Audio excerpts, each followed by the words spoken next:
We learn how to maximize the virtual space. It shouldn't replace the actual human connection. What would it look like if this was easy? To be in relationship with their money. Respect money as a really important player. Power comes from feeling that your mission is important. It doesn't matter if you're aggressive. I think we're in a culture of just be grateful. Okay, and am I a monster? Can I be grateful and still want more? And I think you can. Mistakes are like treasures to prepare you for something else. Welcome back to Powered by AWE. I'm your host, Michelle Toner, and today we're in episode 3, Money Changes Everything. Because it does. And yet money is the conversation most women entrepreneurs are still having in private, in shame, or not at all. My guest today has spent nearly 2 decades in accounting, left a major national firm to build her own feminist CPA practice from Edmonton during a global pandemic, doubled her revenue every year since, and has made it her life's work to bring women entrepreneurs into a different relationship with their numbers.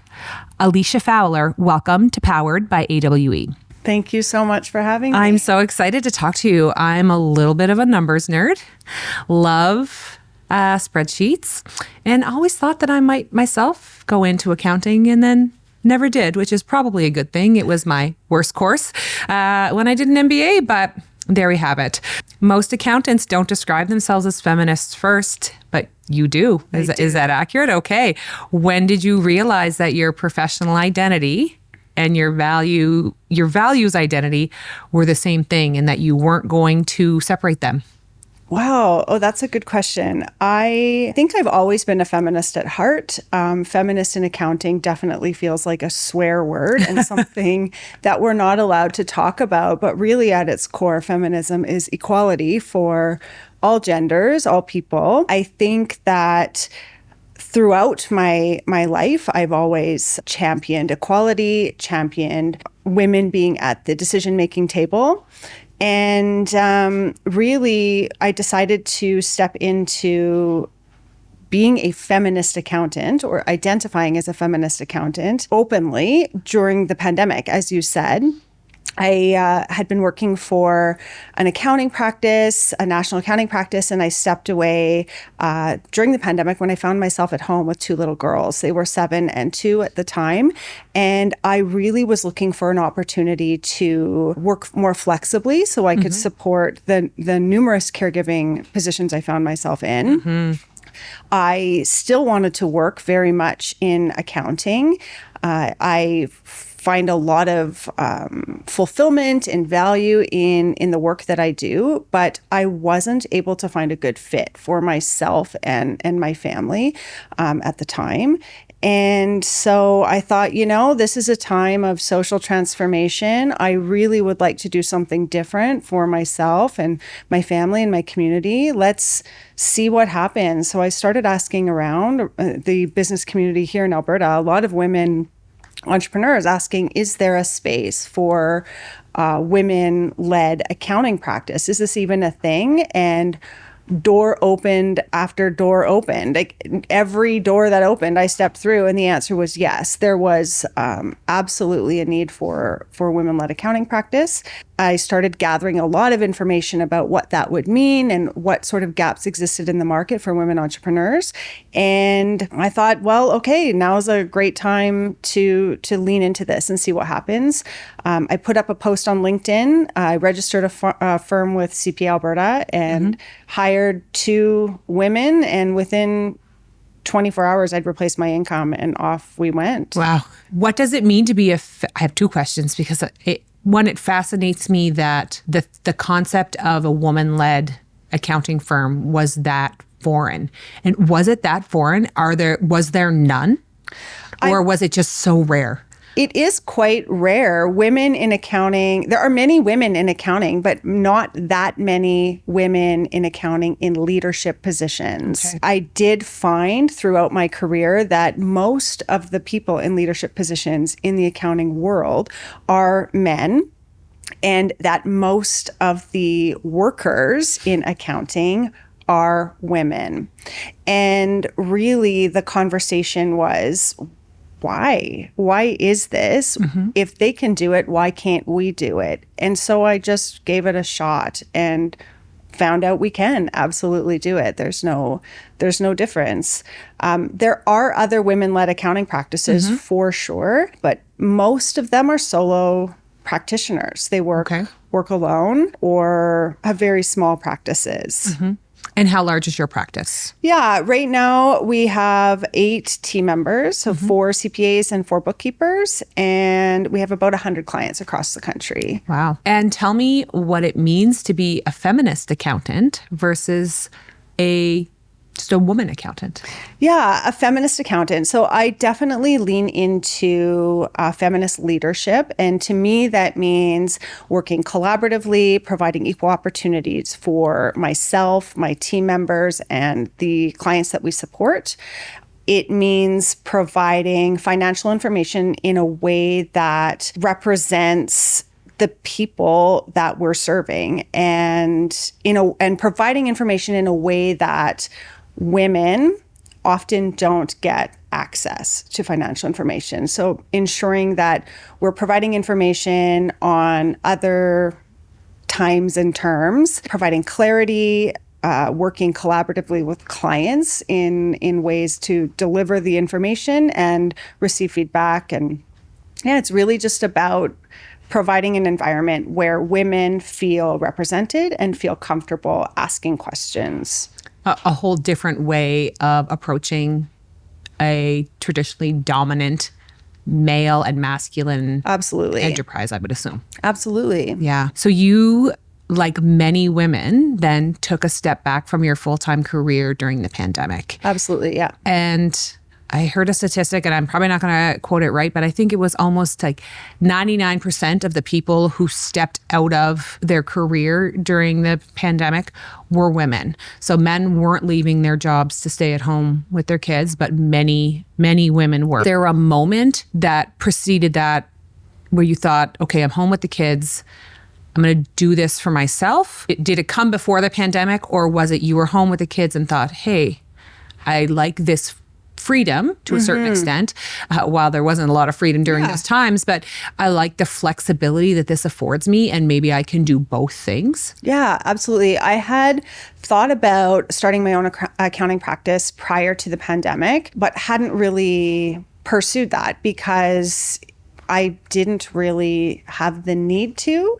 And I think many women entrepreneurs, once they identify a need and a gap in the system, then they do step into entrepreneurship, which is exactly what happened.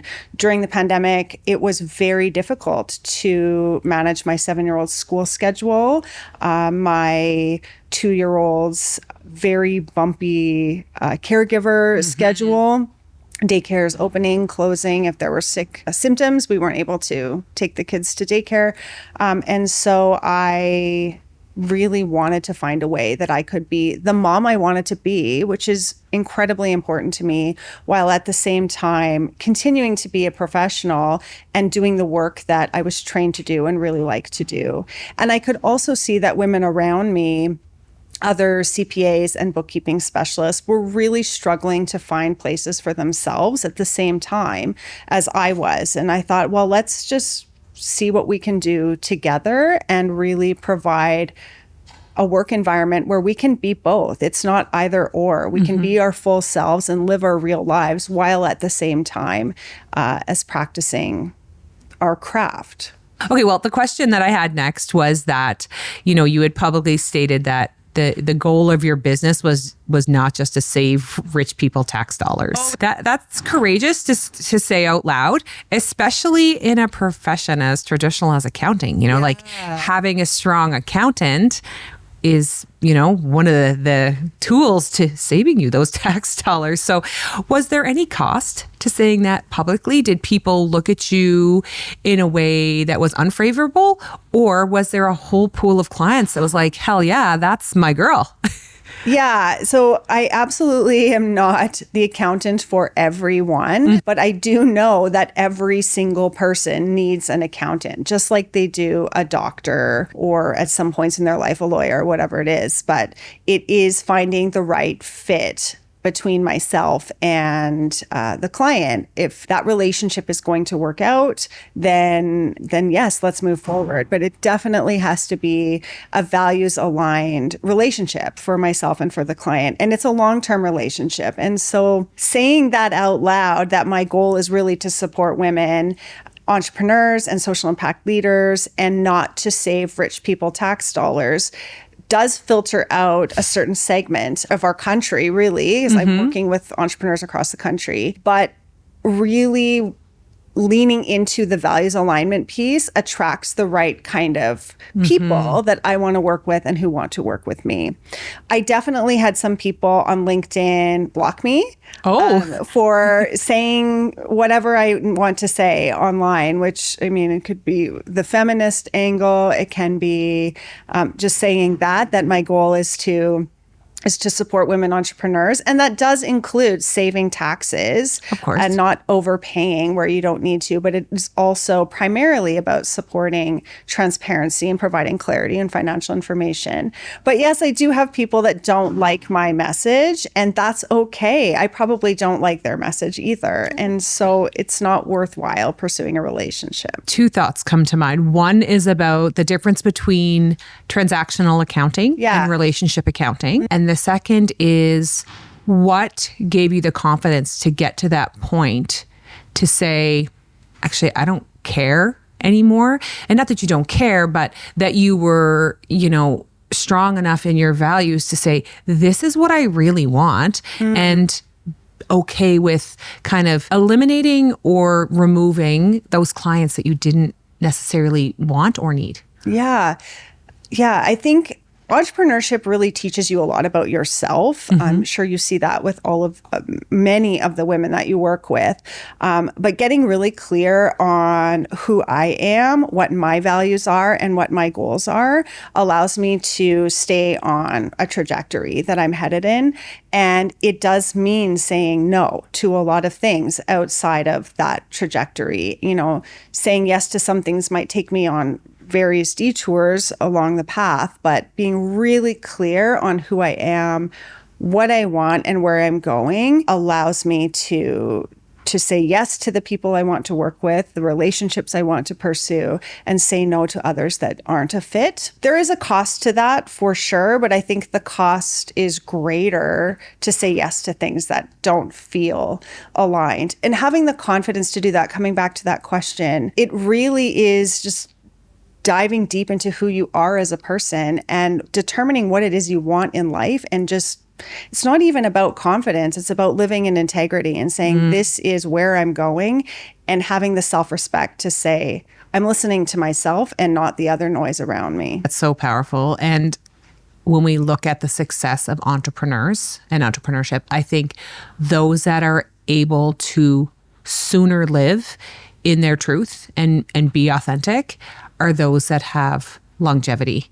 And they can better live with the decisions that they make because they know they're reflective of who they are as a person, and not necessarily what they should do or what someone else told them was right to do. Yeah, absolutely. Two things that I'm thinking about when you say that. One is the person I trust the most in this world is myself. Yeah. Wow. It seems so simple, but really quite profound. Yeah. And then the second thing is that just because you can do something doesn't mean you should do something. Yeah. I actually had a friend at a young age say that to me. Very, very smart. Graduated at the top of our class in high school.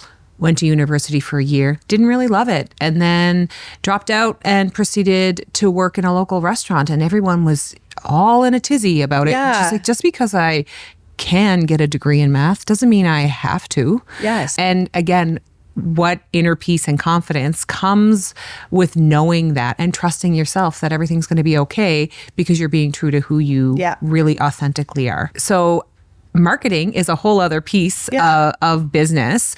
And really, you haven't spent a ton of money on marketing. No. And would you credit your success in garnering a client base to your relationships building, or has there been anything else that really helped you, come into that space where you had seen there was a gap? Yeah. So I would say the first is definitely relationship driven. Accounting is very much, as we talked about, a relationship based business. I am looking for long-term relationships in all aspects of my life, including my career. And so being clear on, like I said, who I am, the values that I live by, and communicating those values to people who want to engage our services, ensuring it's a fit, that allows us to work with the right people and bring their community to our community as well. So really it's growth through referrals, through our existing relationships and existing clients. And the second piece around marketing is being transparent in my messaging around what I think and what I believe in and where I want to go. It really does seem to resonate with people, just saying the things out loud, like, I'm feminist. That seems to attract people in a maybe thought leadership way. I don't consider myself to be a thought leader at all, but it does seem to resonate with people in a way and make them want to work with me, and my bravery gives them courage to say the things and do the things and step into their businesses in ways that maybe they have never had modeled to them. Yeah, it's almost giving the permission to say the things. Yeah. And I think too, there comes with it an honesty or a vulnerability that if you're willing to say the things out loud and you're doing okay, that then I too can say the things that I've been thinking in my head about everything that's going on in the world. So it's really quite empowering that while not your marketing strategy per se, it really is the most genuine way for you to get the customers that you want. Yeah. And what a great position to be in, to be able to say this is the type of client that I want, and not to have to take on those that you're like, I am not your person. Yeah. Yeah. Yeah. So we are talking about the impact of money. And I'm sure that you see so much when it comes to working with women entrepreneurs. And sometimes that gap of the conversations that women have been able to be engaged in, or the way money is positioned specifically for women entrepreneurs. What's a financial decision in your own business that has felt like a leap, where you had to practice what you preach, maybe before you were even ready to do so? I think sometimes when we're, an expert in a field and we're like, well, all you have to do is this, but then actually doing that yourself is a little bit difficult when it impacts your bank account. Yeah, 100%. So last year at this time, we parted ways with the accounting firm, parted ways with two significant revenue generating clients. We did this within 2 months, and it was really strategic. I could see that the team, like my team members and myself, were spending way too much time and emotional energy directed at these two specific clients. They were great people, they were great relationships, but the work itself was not feeling aligned with where we were headed, and we were spending too much, again, like emotional energy directed at this. And so we made the decision collectively as a team to let those two clients go. And that meant letting go of $10,000 a month of revenue. It's $120,000 a year of revenue. It's a significant amount of money. Absolutely. But we made the decision with the hope that we would open up capacity, and that by saying no to the wrong thing, we were saying yes to the right thing. But it did require letting go and trusting that process, which is incredibly difficult. And it is, you're right, when I'm advising clients, it's a very easy thing to observe and say, well, you're spending all of your time over here. You need to say no to that and open up the door over here so that the right stuff comes in. But when you're doing it, it's like, well, I'm impacting the team, I'm impacting our bank account, I'm impacting our cash flow. Is this going to work out for me? And it was a full circle moment. Yesterday, actually, my team member messaged me and said, I feel so much lighter. I have so much more capacity this tax season. As we're recording this in March, so it is tax season right now for me. And for me to hear her say she has so much more capacity and breathing room and has the ability to take on more clients because we said no to the wrong thing, it allows us to say yes to the right thing. And our revenue has turned around. Like we've come back to where I had hoped we would be when we said no to those clients. But it is very scary to do that. It requires a lot of... And how do you get to the point where you can take a risk that it goes okay? And then also, how do you take a risk and maybe it not go as good as you wanted it to, but it's also not as bad as you wanted to do.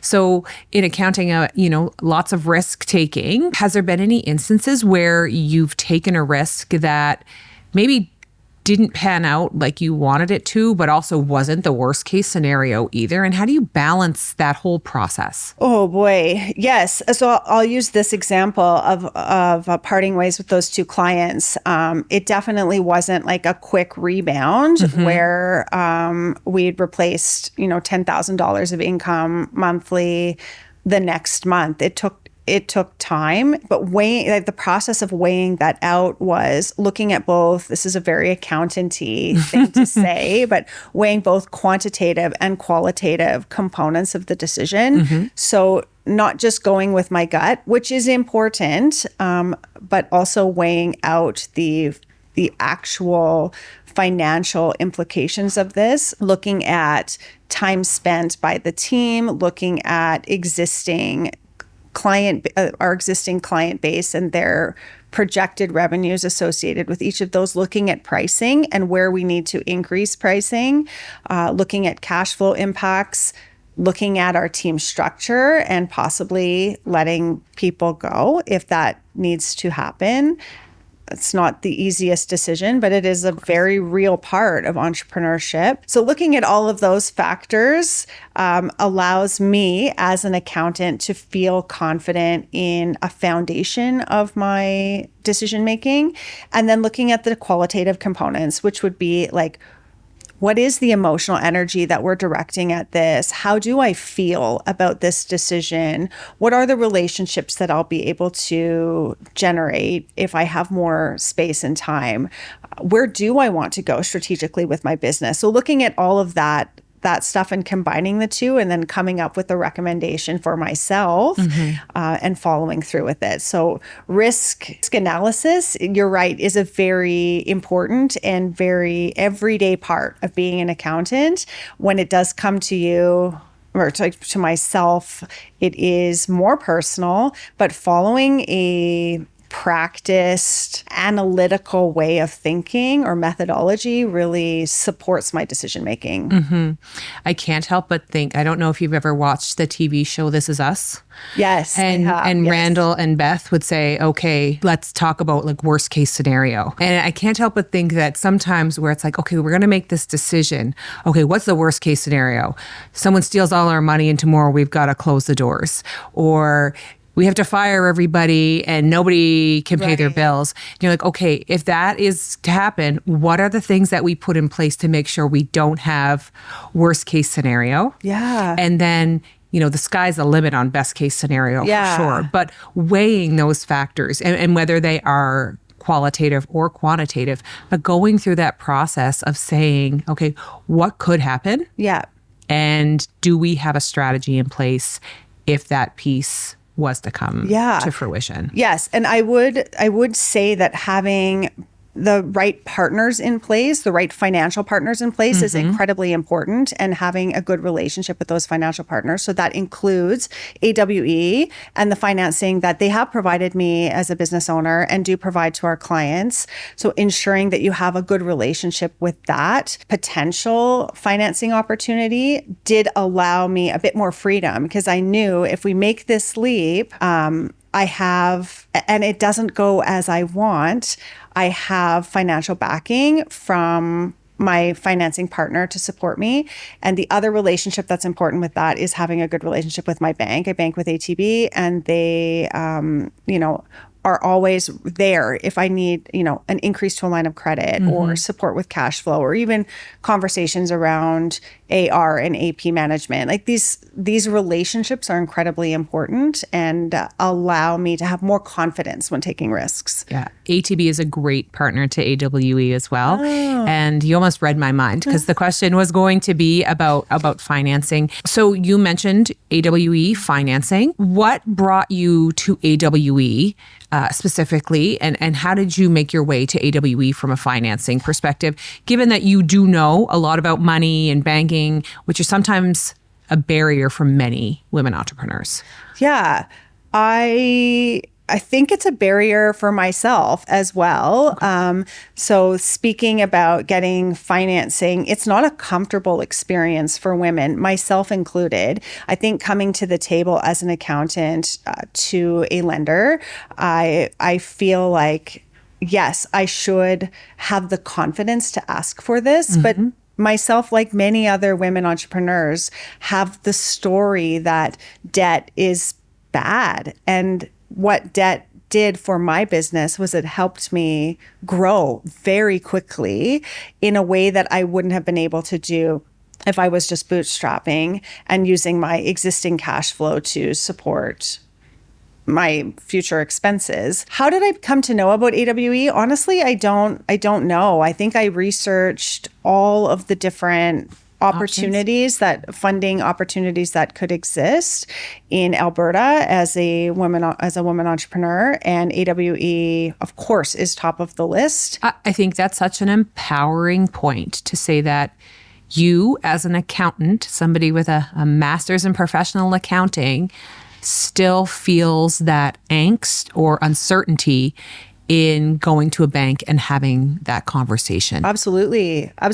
I have to pump myself up and review my financials in detail and feel like I need to know every single line item and revenue driver. And I pick apart all of my financials even before I go for a coffee or a lunch with my banker, because I'm like, she's going to ask me this or that. And the answer is, that's not true. Like, she never asks me those questions. Also, worst case scenarios, she's going to tell me I'm wrong. Yes. And what I am learning slowly is that financing partners are really there to support me and my goals with my business. They see potential in not only my financials, but in me and my business, and that they really do want to help me grow, because growth fuels my own wealth generation, it fuels my team, and it fuels the province. Like, it really is an important part of growing as a business. But yes, I do still have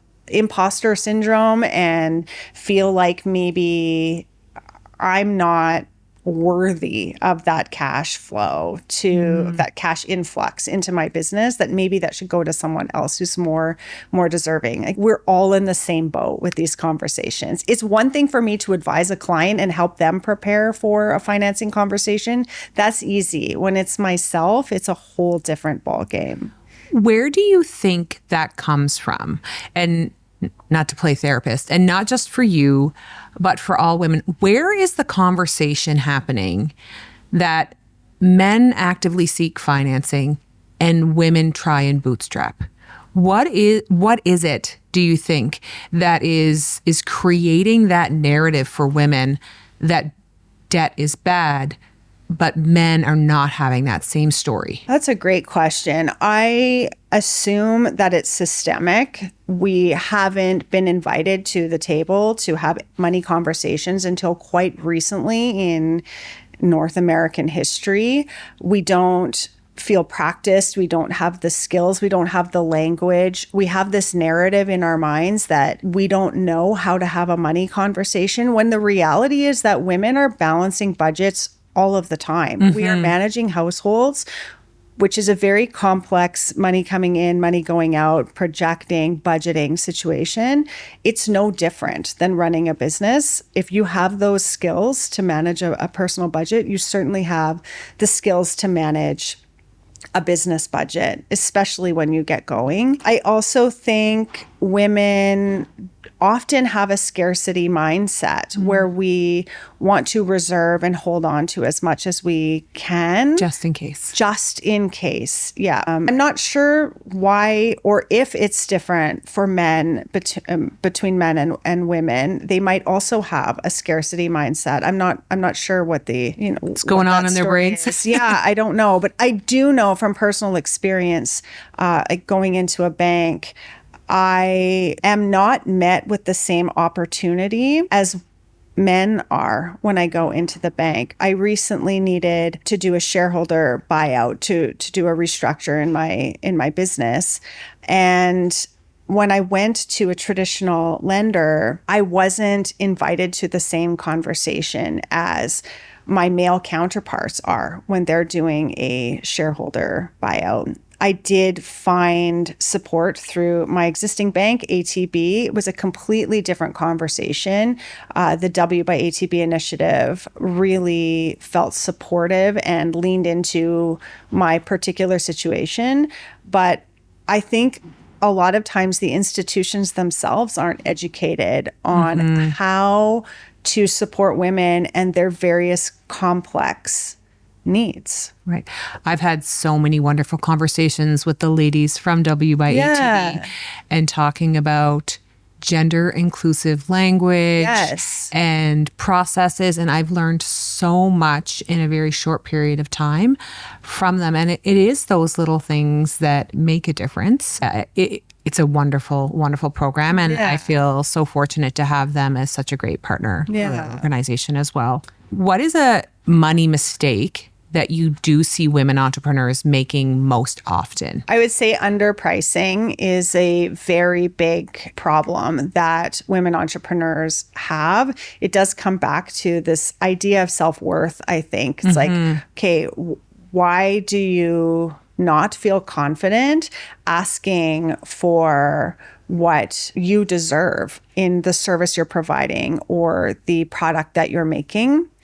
So one thing that accountants can do to really help bring the quantitative piece to that conversation is really understanding the cost drivers that go into pricing so that when you're going to the table as an entrepreneur and asking for the price or the revenue that you need to sustain your business, you have some very clear ideas as to what inputs are going into what you're asking for as an output. Yeah, I think that really is the biggest one. I think we're generally pretty good at cost cutting, reviewing our expenses and making sure that we're operating quite leanly. Sure. The other one I would say is not paying yourself as an entrepreneur. Like, this isn't a hobby. It really isn't. This is a business that you're building, and you don't have to feel bad about generating wealth for yourself, for your family, for your community. The more sustainable your business is, the more you can support all of the various initiatives and people that you need to support. So building yourself as a line item in your profit and loss statement is incredibly important. We had a conversation earlier today and talked about what is one thing you wish you had done earlier. And that was the very piece of advice that I had paid myself an actual salary early on, because then it allows you to then leverage your other finances. So if you're making a personal security for a loan, but you don't have any income, how are the numbers going to align to show that you can service the debt? Yeah. They don't. And then also that energy to be able to keep going, because you know that your bills are paid. You are able to do things for your family. You are living a life that is reflective of the amount of energy that you're putting into your business, and not always working at like a dog, and not really getting anything in return for the love and the sake of the business. Yeah. Like the intention is good, but the impacts are not. Absolutely. Absolutely. I have gone through some significant life transitions since starting my business. I exited my marriage, and through that, I definitely had to reevaluate what the business meant for me. It no longer was just making impact, which is incredibly important to me. But it was also a requirement that I make this a sustainable income for myself to support myself and my two children. So building myself as a line item, as I mentioned, into the financials was what I needed to do to make this a sustainable business. I think it's so important, and a lesson that you have learned that others may then see in advance before they get to that point and say, oh God, now what? Now what? Now I'm not there. Absolutely. You've spoken about the connection between financial wellness and mental wellness. For a founder who is carrying money stress right now, you're operating a business. Do you avoid looking at numbers or feeling shame when things stand out? Like, what would you want to hear from someone who was in that situation? Like, if I was somebody who felt shame and stress, haven't done my taxes in 6 years and don't know what to do, as a feminist accountant and someone who is supporting women, what advice could you give to somebody or to let them know that may help them get out of that situation? Yeah, that's a great question. It is something that I need to practice in my everyday. I'm not excluded from the shame, the money stress, all of the things. I also carry that as an entrepreneur, as a woman. And what I would advise people is to focus on financial wellness as a discipline, just as you would any other self-care regimen that you are embarking on. If it's healthy eating or exercising, mindfulness, it really is a discipline. So simple things, very small things do make big impact. So things like reviewing your bank statement every morning while you're having a coffee and a Zen moment, like whatever it is, make it a financial wellness checkpoint for yourself, and then give yourself a little reward at the end of it. Just something super simple. Making sure that you have the right support people around you. So having a good bookkeeper who you can communicate with clarity and respect with, and someone who's providing you information that you can actually review your financial results and make good decisions. Yeah, it's really just a practice, just like meditation or any of these things. I don't think I've ever had anyone talk about financial wellness in all my experience. And when I think about the things that you just said: exercise, sleep, eating right, but the stress linked to my credit card or to, my student loans or whatever it might be, it's almost that invisible weight. Absolutely. That I think many people are carrying and don't even realize that if they just addressed it, would go away. Yeah, absolutely. Or you could take steps to make it go away. It's not going to, miraculously disappear, but hiding or ignoring it only makes it worse. It does. It really does. One connection that I really love having here in the Alberta women entrepreneurship community is the women at the Finance Cafe, Shauna Frederick and Shannon Peston. They have a whole program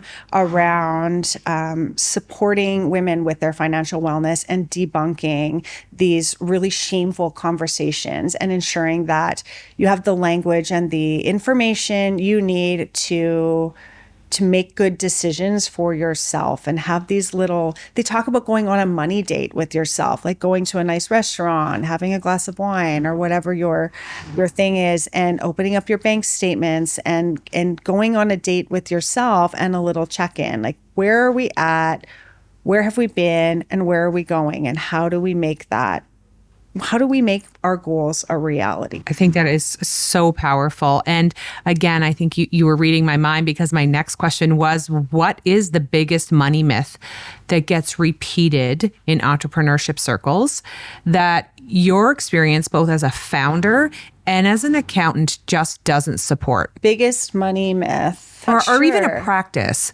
something that people keep doing and you think to yourself, why do they keep doing that? Yeah, I really do think not understanding where you've been.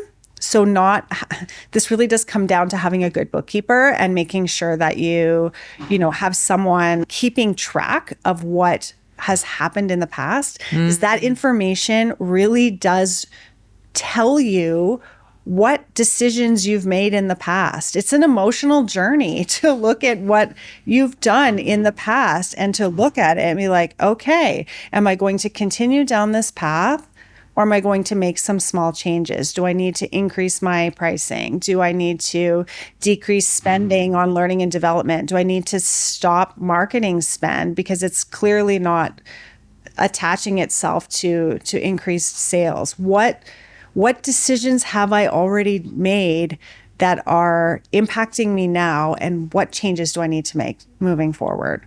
Would you say people underestimate the impact of small change? Absolutely. That's a really great myth, and that's a really great point. Yes, small changes do make really big impact. Incremental changes, not going for coffee, that's maybe not the best example, but not, spending on this coach or whatever over a period of time really does, can save you thousands and thousands of dollars in your business. And that's not nothing. Right. Especially when you consider compounding interest. Absolutely. See, I did learn something in accounting class. These are the questions that people are scared to ask. Yeah. And again, I think we've said there's lots of fear around money and lots of shame. So setting a corporate budget and sales forecast, but you're not an accounting expert. How do you even start? Oh, okay. Okay, setting a sales forecast. Let's start there. I think start with really, honestly, all of this I think comes down to what are your personal needs? Like start there. What do you need to get out of your business? And then from if let's say it's $100,000 a year, from there, what do you need to happen in your business to make that a reality or make that a goal? Looking at your expenses, I guess I would, work from the bottom up. Like, what do you want? What are the expenses that you cannot change? If you have a team, you have rent and a lease, what are the expenses you cannot change? And from there, that spits out what your revenue has to be to get what you want out of the business, cover your expenses, and what you need to make in terms of sales targets. And for sales targets, for an accounting firm, for example, it'd be like number of customers times your average monthly rate or average annual rate per client. And that will tell you how many clients you need and if your pricing isn't good enough. I think this is a much more common scenario than maybe many women entrepreneurs would even think. It was part of a mentorship program, and we were talking to an entrepreneur, and she had been in business for at least 20 years, multiple locations. And we were having conversations about staff. And she was like, oh, staff don't want to work anymore, and nobody wants to work part-time, and I can't hire people. And I said, okay, well, why can't you hire them part-time? Like, if they don't want to work full-time, can you hire them part-time? Well, I can't afford that. And I said, well, why not? Like, how much does it cost you? How much money do they need to generate in order for it to justify them being there? And she looked at me and said, I don't know what you're talking about. And I thought, oof. I said, okay, well, what are your monthly costs? How much does it cost you to operate just basically if nothing happens during the month? I was like, well, I don't know. And I thought, oh, you don't know anything about cash flows, or you've never considered it. She worked in a very busy industry. She was always full. Money came in, bills got paid. But when she expanded, all of a sudden she had these other obstacles. Absolutely. And it forced her to say, like, what is the tipping point here? How much revenue do I need to generate? And so for her, that came about in a different way, and luckily not in a manner that was like she was going to lose her business. But I think for many women, they just avoid, it looks like things are good, right? But digging in and looking at those things, how much are my monthly expenses? What's coming in? What's going out? And what do I want from the business? Do I want to fly on a private plane and take my family to Hawaii? Or do I want to just be able to pay everybody's cell phone bills next month? Yeah. Like, what are those goals? Yeah. What are those financial goals for yourself? And build your business around what you want and what you need. If you could get every early stage women entrepreneur to do one thing differently with their money from day one, what would it be? I would ask them to be in relationship with their money. Really respect money as a really important player in their lives and spend time understanding what you need and how you're going to get that. I think it's a hard thing to do, but setting yourself up for success ultimately by having that conversation. Yeah. Yeah. I would also encourage women to build a team around them to ensure that they have the right partners, the right communities. So, I mean, I always tell people, ensure you have a good accountant, a good lawyer, a good financing partner, like a good banker, and a good insurance provider. And once you start hiring people, a good HR support person. So looking to the community, like finding AWE and what resources are available for them, and other support people in the business network. It's really important that you ask for help when you need it and have trusted people around you that are supporting you through your entire business journey. Wonderful advice. You've doubled revenue almost every year. Is that correct? You've launched a second venture. Yes, I did. Yes. You built a team that you love and that loves being there. What does this season feel like for you inside of your business?